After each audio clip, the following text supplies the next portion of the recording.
So as I've been saying, you want your essays to be very adaptable.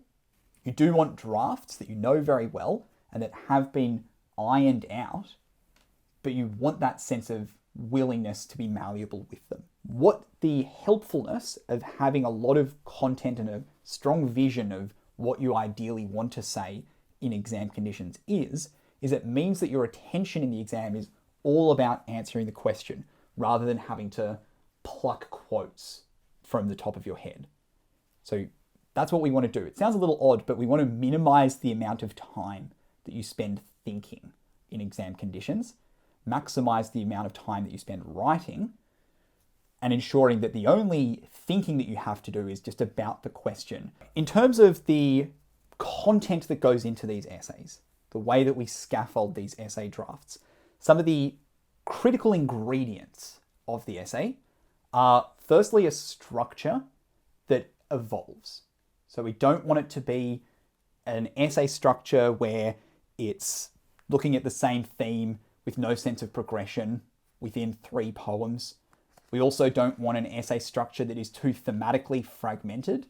Like, we don't want to jump from a paragraph that is about frustrated masculinity straight to a paragraph that is about spiritual redemption without any kind of logical connection between those ideas. Now, within that logical essay progression, we want strong textual analysis of the form and the language features.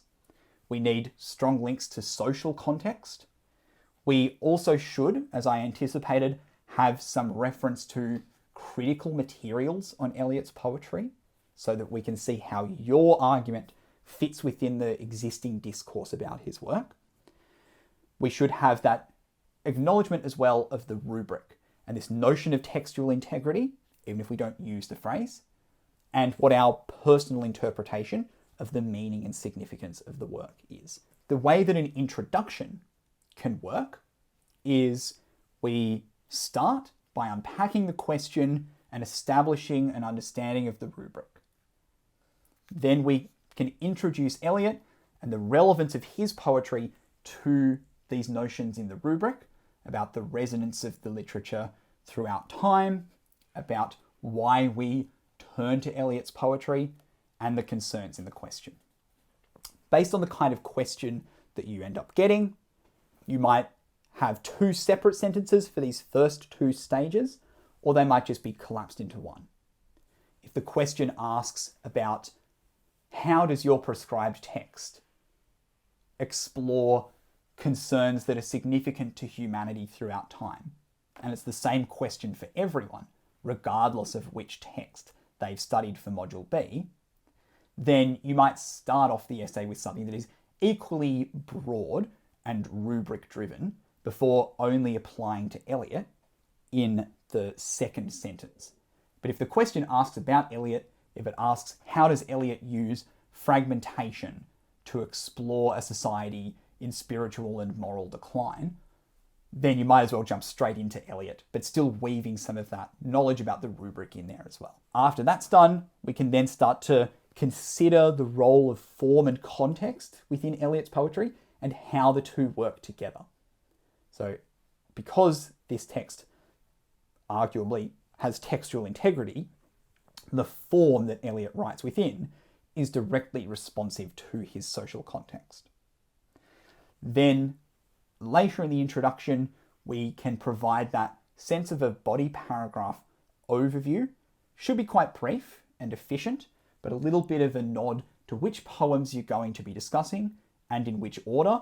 And it's in that sentence that we are anticipating the evolution of your essay, how the ideas are going to develop from paragraph to paragraph, before finally arriving at the thesis.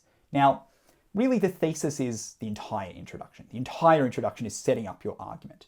But in terms of where we want to end the introduction, what that last point is before launching into the discussion, the last thing that the marker is going to read before they go and look at your textual analysis, what we're trying to say is, what can we learn from Eliot's poetry relevant to the question that applies to us today In other words, what is our interpretation of Eliot's purpose? What does he want audiences to realize and even go about doing upon reading his poetry? By framing the argument in that way, as well as around some of the thematic material, we can ensure that what we say about Eliot's poetry relates to the rubric and has to do with its enduring resonance and what its purpose is, rather than just listing off a bunch of relevant themes in the thesis statement. Then we've obviously got our body paragraphs. A lot of this you guys would probably already know, starting with the topic sentence, having at least 3 pieces of analysis within those body paragraphs, a link back to the thesis and the question at the end, with plenty of discussion of context and form woven throughout. You might find that you want to just have, after the topic sentence, a separate sentence that establishes something about the form relevant to that poem, or something about the context relevant to that poem. But you might find that you also just weave that stuff into your specific textual analysis.